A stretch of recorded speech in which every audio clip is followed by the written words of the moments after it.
White studio open করার পরে কিন্তু এই ধরনের একটা নোটিফিকেশন কিন্তু সবার কাছে শো করছে, আরো অনেকের কিন্তু শো করছে না। কাদের কাদের শো করছে অবশ্যই কমেন্ট করে জানিয়ে দিবে। আমি আজকে দেখাবো এই যে নোটিফিকেশনটা এসছে এটার মানে কি। এটা কিন্তু একটা মনিটাইজেশন আপডেট, ঠিক আছে। এটা যে আমাদের 4000 ঘন্টা ওয়াচ টাইম পূরণ করলে যে আমরা মনিটাইজ পেতাম আর কিন্তু হবে না, আর 4000 ঘন্টা ওয়াচ টাইম থাকবে না, 8000 ঘন্টা ওয়াচ টাইম হয়ে যাবে। সেটা কবে হবে আজকে এই ভিডিওর মধ্যে কিন্তু বিস্তারিতভাবে তোমরা জানতে পারবে। সেই আপডেটটা কবে থেকে লাগু হবে ইউটিউব স্টুডিওর মধ্যে সবকিছু কিন্তু আজকে এই ভিডিওতে জানতে পারবে।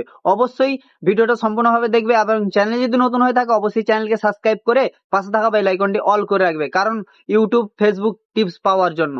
সর্বপ্রথম বলে রাখি বন্ধুরা, এই নোটিফিকেশনের মধ্যে ক্লিক করার পরে এখানটা দেখো নিচে দুটো এসছে, যে মনিটাইজেশন আর একটা হচ্ছে শর্ট ফিট অ্যাড, ঠিক আছে।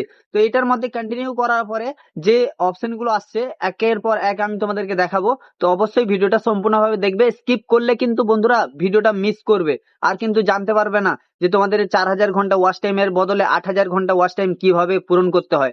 আর 8000 ঘন্টা ওয়াচ টাইম কিভাবে পূরণ করবে তার জন্য তোমাকে এখানটা দেখো আই বাটনে একটা ভিডিও দেখা যাচ্ছে, এখানটা ক্লিক করে 4000 ঘন্টা ওয়াচ টাইম পূরণ করে নাও এই মুহূর্তে। ফেব্রুয়ারি মাস আসার আগে আগে তোমাদেরকে কিন্তু 4000 ঘন্টা ওয়াচ টাইম পূরণ করে নিতে হবে। 4000 ঘন্টা ওয়াচ টাইম যদি না পূরণ করতে পারো তাহলে কিন্তু সেটার পরিবর্তে 8000 ঘন্টা ওয়াচ টাইম কিন্তু পূরণ করতে হবে। তো 8000 ঘন্টা ওয়াচ টাইম পূরণ করতে কিন্তু অনেকটা লম্বা সময় লেগে যায়। তো আমি তোমাদেরকে বলবো 4000 ঘন্টা ওয়াচ টাইম এই মুহূর্তে তোমরা কিন্তু কমপ্লিট করে ফেলো। ফেব্রুয়ারি মাস চলে আসার পরে 2027 সালে তাহলে কিন্তু তোমরা 8000 ঘন্টা ওয়াচ টাইম পূরণ করতে পারবে না। তো চলো বন্ধু ভিডিওটা শুরু করি। এখানটা কিন্তু লেখা আছে ইউটিউব পার্টনার প্রোগ্রাম আপডেট, ঠিক আছে। এখানটা ভালো করে দেখে নাও, জানুয়ারির 31 2027 আর ফেব্রুয়ারির 1 আরম্ভ হয়ে যাবে, ঠিক আছে। তো এখানটা আমি ক্লিক করার পরে এখানটা দেখো এরকম ইন্টারফেস চলে এসছে। ওয়াচ পেড অ্যাড মনিটাইজেশন এখানটা দেখতে পাচ্ছ, ঠিক আছে। ওয়াচ পেড অ্যাড মনিটাইজেশন এটা, আর এটা হচ্ছে শর্ট মনিটাইজেশন, ঠিক আছে।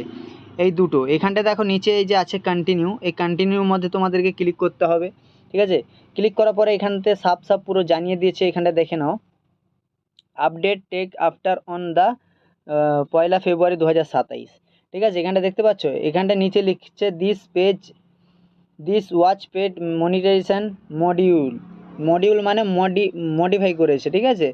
তো এখানটায় লিখেছে ফেব্রুয়ারির 1 তারিখ থেকে 2027-এ কিন্তু এই আপডেটটা হয়ে যাবে। 4000 ঘন্টা ওয়াচ টাইমের জায়গায় 8000 ঘন্টা, 8000 ঘন্টা ওয়াচ টাইম কিন্তু আমাদেরকে পূরণ করতে হবে, বুঝতে পারলে।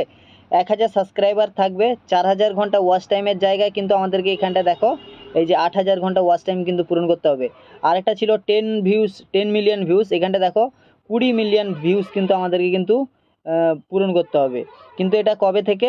এটা 2027 সাল থেকে, ঠিক আছে। 2027 সাল থেকে কিন্তু এই আপডেটটা চলে আসবে। তো খুব সহজে কিভাবে তোমরা 4000 ঘন্টা এখন এই মুহূর্তে পূরণ করবে সেটার জন্য আই বাটনে ভিডিও পেয়ে যাবে এবং ডেসক্রিপশানেও ভিডিও পেয়ে যাবে, সেখান থেকে দেখে ভিডিওটা কিন্তু আপনারা উপকৃত হবেন। এবং কাদের কাদের এই আপডেটগুলো এসছে অবশ্যই কমেন্ট করে জানাবেন।